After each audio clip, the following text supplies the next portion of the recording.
اللہ کرے کہ اللہ کی راہ میں خرچ بھی کریں اور اس سے شکریہ کی امید نہ رکھیں، اس سے کوئی جزا کی امید نہ رکھیں۔ آج تو پرابلم یہ ہے، کسی کی مدد کرنا ہے تو سوشل میڈیا پہ ڈالنا ہے، ساری دنیا کو بتانا ہے اور اس بیچارے کو بھی ذلیل کرنا ہے۔ ایسا نہ کریں، بلکہ پتہ کوشش کیا کریں، کبھی کسی کی مدد کیا کریں نا، کبھی کبھی زندگی میں ایسی بھی مدد کرو کہ اسے پتہ بھی نہ چلے میری مدد کس نے کی ہے۔ میں جانوں، میرا رب جانے، مجھے اس کو کیوں بتانا ہے کہ میں نے تیری ہیلپ کی ہے۔ سنیے کھانا کھلانے والوں کو کس قدر اجر ملتا ہے۔ اللہ کے حبیب علیہ الصلوۃ والسلام فرماتے ہیں، بارگاہ رسالت میں کوسچن ہوا، سرکار دو عالم علیہ الصلوۃ والسلام سے سوال ہوا، کون سا اسلام اچھا ہے؟ فرمایا کھانا کھلاؤ اور ہر جانے انجانے کو سلام کرو۔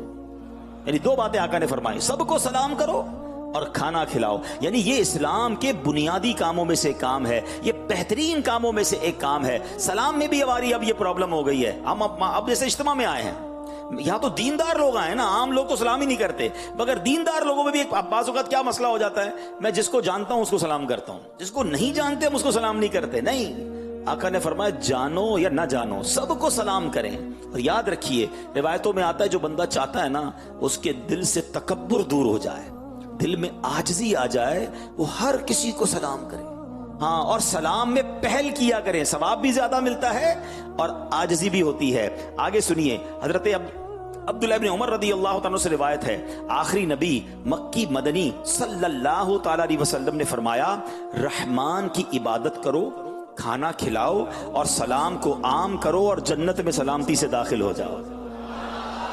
جنت پہ سب جانا چاہتے ہیں نا؟ تین کام فرمایا ہے، کیا فرمایا؟ رحمان عز و جل کی عبادت کرو، کھانا کھلاؤ اور سلام کو عام کرو، یہ تین کام ہو گئے، اب جنت میں سلامتی سے داخل ہو جاؤ۔ تو ان تینوں کاموں کو پکڑ لینا، نماز کی پابندی کریں، روزے رکھیں اور اس کے ساتھ سلام کو عام کریں۔ اچھا، کھانا کھلانے کی میں جہاں تک بات ہے، ہو سکتا ہے یہاں مجھے جیسے اسلام میں بھی سوچ رہے ہوں، سن رہے ہوں کہ یار یہ تو امیروں کا کام ہے۔ اصل میں ہم ہر نیکی میں بعض اوقات یہ ریئلائز کر لیتے ہیں کہ یہ میرے حصے کا کام نہیں ہے۔ دیکھیں یہاں کہیں بھی نہیں لکھا نبی پاک علیہ السلام نے کہ 2 دیگ کھانا کھلاؤ، چکن بریانی کھلاؤ، ایسا کہیں بھی نہیں ہے۔ ہر بندہ اپنی حیثیت کے مطابق، آپ روز کی کھجور کھلانا شروع کر دینا، ایک نوالا کھلانا شروع کریں، مگر کھلانے والے بن جاؤ۔ میں ایک بار قبلہ مفتی قاسم صاحب کے ساتھ ایک ٹریول پہ تھا، تو ایک شخصیت کے بارے میں بات ہو رہی تھی جو سالانہ کروڑ روپے کا لنگر کھلاتے ہیں۔ تو ہم بات کر رہے تھے کہ یار اتنا خرچ کرتے ہیں تو ان کا بزنس کیسا ہوگا، ملٹیپلیکیشن۔ مفتی صاحب نے کمال کی بات کی، مفتی صاحب نے فرمایا کہ آپ ایک چیز نوٹ کر لیں کہ کھانا کھلانا جو ہے نا یہ رب کی شان ہے۔ رازق کون ہے؟ اللہ کریم ہے، رزق دینے کا وعدہ رب کا ہے نا۔ مفتی صاحب نے فرمایا جو بندہ اللہ کریم کے اس کرم میں اپنا حصہ ملاتا ہے، شامل ہو جاتا ہے، لوگوں تک وسیلہ بنتا ہے، کھلانے والی ذات تو رب کی ہے، فرمایا اللہ پاک اس کے رزق میں برکت ڈال دیتا ہے۔ میں ایسے کئی لوگوں کو جانتا ہوں جو خود کہتے ہیں ہم نے 2 لوگوں سے کھلانا شروع کیا تھا، ہم نے 4 لوگوں سے کھلانا شروع کیا تھا، آج ہزاروں لوگوں کو کھلا رہے ہیں، ہمیں سمجھ نہیں آ رہی ہمارا رزق کیسے بڑھ رہا ہے۔ تو اگر آپ غربت سے بھی نکلنا چاہتے ہیں نا، اگر آپ اپنے دسترخوان کو وسیع کرنا چاہتے ہیں، آپ کچھ نہ کچھ روزانہ، روز نہیں تو ہفتہ وار، چلو جمعے کے دن ایک بندے کا کھانا کھلا دو، ایک کو کھلایا، ملٹی پلائی پہ 70 ہو جائے گا جمعے والے دن۔ تو یہ نیکی ہے اور اتنی بڑی نیکی ہے، پیارے آقا علیہ السلام فرماتے ہیں بے شک جنت میں ایسے بالا خانے ہیں جن کا باہر والا حصہ اندر سے اور اندرونی حصہ باہر سے نظر آتا ہے۔ عرض کی گئی حضور یہ گھر کس کے ہوں گے؟ ارشاد فرمایا جو اچھی بات کہے، کھانا کھلائے، ہمیشہ روزے رکھے اور اس وقت قیام کرے، یعنی نماز پڑھے جب لوگ سوئے ہوئے ہوتے ہیں۔ اے تہجد پڑھنے والوں تمہیں مبارک ہو۔ تو سبحان اللہ، یہ جنت کے ایسے گھر ان کے لیے ہوں گے۔ نبی پاک علیہ السلام نے فرمایا بھوکے مسلمان کو کھانا کھلانا مغفرت واجب کرنے والے اعمال میں سے ہے۔ آج کل کتنے مسلمان بھوکے ہوتے ہیں، ہمیں کوشش کرنی چاہیے، کھانا کھلانے والے کام میں اپنا حصہ ملانا چاہیے۔ یہاں بہت ساری بڑی تعداد میں لوگ ہیں، آپ کو لگتا ہے یہ کام میں نہیں کر سکتا، دعوت اسلامی کے دسترخوان پر روزانہ ہزار اسلامی بھائی کھاتے ہیں، طلباء بھی ہوتے ہیں، علماء بھی ہوتے ہیں، اجتماع میں آنے والے ہوتے ہیں، کورسز کرنے والے ہوتے ہیں۔ یہ لنگر کا سلسلہ تو برس سے جاری ہے۔ اگر آپ سمجھتے ہیں، میں تو یہ چاہوں گا کہ آپ اپنے علاقے میں، اپنے پڑوسیوں میں، اپنے رشتہ داروں میں کھانا کچھ نہ کچھ کھلائیں، نہیں تو پھر دعوت اسلامی والوں کو لنگر کے نام پر رقم دیں، انشاءاللہ یہ دسترخوان سجتا رہے گا اور ہمیں اللہ نے چاہا تو یہ نعمتیں نصیب ہوتی رہیں گی۔ بہرحال امام جعفر صادق کا تعارف بھی تو سن لینا۔ آپ کی بایوگرافی کیا ہے, آپ کا نام کیا ہے, آپ کا نسب کیا ہے, آپ کے بارے میں کیا معلومات ہو سکتی ہے, ہمیں کرنی چاہیے. امام جعفر صادق سید الشہداء, امام عالی مقام, امام حسین رضی اللہ تعالیٰ کے پڑ پوتے ہیں, گریٹ گرینڈ چلڈرن ہیں, آپ کے پڑ پوتے ہیں. آپ نے دو عظیم الشان صحابہ حضرت انس بن مالک اور حضرت سہل بن سعد رضی اللہ تعالیٰ کی صحبت پائی ہے. اس سے یہ پتا چلا کہ امام جعفر صادق تابعی بزرگ ہیں. اچھا, آپ والدہ کی طرف سے صدیقی یعنی حضرت ابوبکر صدیق کی اولاد اور والد صاحب کی طرف سے حسینی سید ہیں. آپ کا نام پاک جعفر, کنیت ابو عبداللہ اور لقب صادق ہے. صادق کا معنی ہے سچ بولنے والا. امام جعفر صادق جو لفظ ساتھ لگتا ہے نا, یہ پتہ ہونا چاہیے کہ صادق اس لیے کہا جاتا ہے یعنی بہت زیادہ سچ بولنے والا. آپ کبھی بھی جھوٹ نہیں بولتے تھے, اس لیے آپ کا لقب صادق پڑ گیا, سچا پڑ گیا. سبحان اللہ. اے میرے پیارے اسلامی بھائیو, ہمیشہ سچ بولتے تھے. محبت تو ہم بھی ان سے کرتے ہیں, اہل بیت کا غلام ہم بھی کہتے ہیں اپنے آپ کو. کیا ہم بھی سچ بولتے ہیں؟ کیا ہم بھی جھوٹ سے بچتے ہیں؟ اللہ اکبر. یہ جھوٹ کتنی بری بیماری ہے, آپ کو پتا ہے؟ سرکار دو عالم صلی اللہ تعالی علیہ وسلم کا فرمان سنیے, سچائی کو اپنے اوپر لازم کر لو, کیونکہ سچائی نیکی کی طرف لے جاتی ہے اور نیکی جنت کا راستہ دکھاتی ہے. آدمی برابر سچ بولتا رہتا ہے اور سچ بولنے کی کوشش کرتا رہتا ہے, یہاں تک کہ وہ اللہ پاک کے نزدیک صدیق یعنی بڑا سچا لکھ دیا جاتا ہے. آقا فرماتے جھوٹ سے بچو, کیونکہ جھوٹ گناہ کی طرف لے جاتا ہے اور گناہ جہنم کا راستہ دکھاتا ہے. اور آدمی برابر جھوٹ بولتا رہتا ہے اور جھوٹ بولنے کی کوشش کرتا رہتا ہے, یہاں تک کہ اللہ پاک کے نزدیک کذاب یعنی بڑا جھوٹ بولنے والا لکھ دیا جاتا ہے. اب پرابلم یہ ہے کہ پہلے ہم جب چھوٹے تھے نا, ہم یہ دیکھتے تھے کہ بندہ کبھی کبھی جھوٹ بولتا ہے. اب ایسا لگتا ہے انسان کبھی کبھی سچ بولتا ہے. ہر بات میں لوگوں کو جھوٹ بولنا ہے, کاروبار میں جھوٹ بولنا ہے, دوستوں میں جھوٹ بولنا ہے, مذاق میں جھوٹ بولنا ہے, ہنسانے کے لیے جھوٹ بولنا ہے. نہ کریں ایسا. احادیث میں مضمون ملتا ہے کہ جب بندہ ایک بار جھوٹ بولتا ہے اس کے منہ سے اتنی بدبو نکلتی ہے کہ رحمت کا فرشتہ 1 میل دور ہو جاتا ہے. اب جو روز جھوٹ بول رہا ہے, کتنے فرشتے دور کر دیے اس نے. ہم کہتے ہیں پتہ نہیں گھر میں رحمت نہیں آ رہی, بیماریاں دور نہیں ہو رہی, قرضے اتر نہیں رہے, ٹینشنیں دور نہیں ہو رہی. ارے بھائی, جھوٹ بول بول کے رحمت کے فرشتے تو دور کر دیے. نہ کریں ایسا. ہم سچے کے امتی ہیں, سچوں کے غلام ہیں. ہمارے آقا سچے, ان کی آل سچی, اولیاء کرام صحابہ کرام سچے. پھر ہمیں کیا ہو گیا؟ ہم کیوں جھوٹ بولتے ہیں؟ نیت کریں امام جعفر صادق رضی اللہ تعالیٰ سے محبت کرنے والوں, اب زندگی میں کبھی انشاءاللہ جھوٹ نہیں بولیں گے انشاءاللہ. اچھا, جب بندہ سچا ہوتا ہے نا, پھر اس کی زبان سے جو نکلتا ہے نا, آئے ہائے, ایسا بعض اوقات تو تیر کی طرح اثر کرتا ہے. کچھ مبلغین بھی ملتے ہیں, کچھ لوگ بھی ملتے ہیں, کہتے ہیں حضور کوئی نسخہ بتا دیں زبان میں تاثیر آ جائے, بات کریں تو دل میں اتر جائے. دیکھیں جو سچا ہوتا ہے نا, اندر سے صاف ہوتا ہے, اس کی زبان میں اللہ پاک ایسی تاثیر عطا فرماتا ہے کہ وہ بات دل میں اتر جاتی ہے. میں پرانے بزرگوں کی مثالیں دوں, چلو میں آج کے دور کی مثال دیتا ہوں. امیر اہل سنت کو دیکھ لیجئے نا, مدنی مذاکرہ فرماتے, بظاہر کتنی سادہ باتیں کرتے ہیں, کوئی راکٹ سائنس بیان نہیں کرتے, مگر لاکھوں لوگ عمل کرنا شروع کر دیتے ہیں, ہزاروں بدلنا شروع ہو جاتی. کیسے؟ یہ سچے کی زبان سے جب کوئی لفظ نکلتا ہے, اور پھر سبحان اللہ, اللہ کے بھروسے پر کوئی بات وہ کر لیں اللہ والے, تو اللہ وہ پوری فرما دیتا ہے. امام جعفر صادق رضی اللہ عنہ کے پاس ایک شخص آیا, کہتا ہے حضور میں 10,000 دینار دیے اور کہا میں حج کے لیے جا رہا ہوں, میری رقم سنبھال کے رکھیے اور کوئی میرے لیے اچھا سا گھر خرید دیجئے. آپ نے کہا ٹھیک ہے. پیسے اس سے لیے, وہ بندہ چلا گیا حج پہ. حج سے واپس آیا, کہتا حضور میرا گھر کہاں ہے؟ آپ فرماتے میں نے تمہارے پیسوں سے تمہارے لیے جنت میں گھر خرید لیے. وہ پیسے اللہ کی راہ میں کہیں خرچ کر دیے ہیں, اور سبحان اللہ فرمایا تمہارے لیے جنت میں گھر خرید لیا ہے. وہ شخص بھی اللہ والوں کا چاہنے والا تھا, کہا حضور کوئی رسید تو دیجئے. آپ نے رسید بنا کے اسے دے دی کہ جنت کے گھر کی رسید ہے. اللہ پر بھروسہ تھا نا, مقام تھا, سبحان اللہ. اب وہ شخص خوشی خوشی گھر گیا. اب جب آخری وقت اس شخص کا آیا تو اس نے وصیت لکھوائی کہ اور تو کوئی عمل نہیں ہے. ایک رسید دیے امام جعفر صادق نے, مروں تو میری کفن میں ڈال دینا. ہو سکتا ہے یہ بیان میرا سنا جائے گا سوشل میڈیا پہ, مذاق اڑانے والے مذاق اڑائیں گے, وہ اپنا کام کریں. اللہ پاک جسے چاہے جو عطا فرما دے. اللہ والے تھے نا آپ نے, اب جب وہ رسید دی اس نے اپنے کفن میں ڈال دی. اب ہوا یہ کہ جب اس کو دفنا دیا گیا تو دوسرے دن وہ رسید جو ہے قبر کے اوپر رکھی ہوئی ہے, اور اس کے پیچھے لکھا ہے امام جعفر صادق نے جو وعدہ کیا تھا وہ پورا ہو گیا, یعنی اس شخص کو جنتی گھر عطا کر دیا گیا.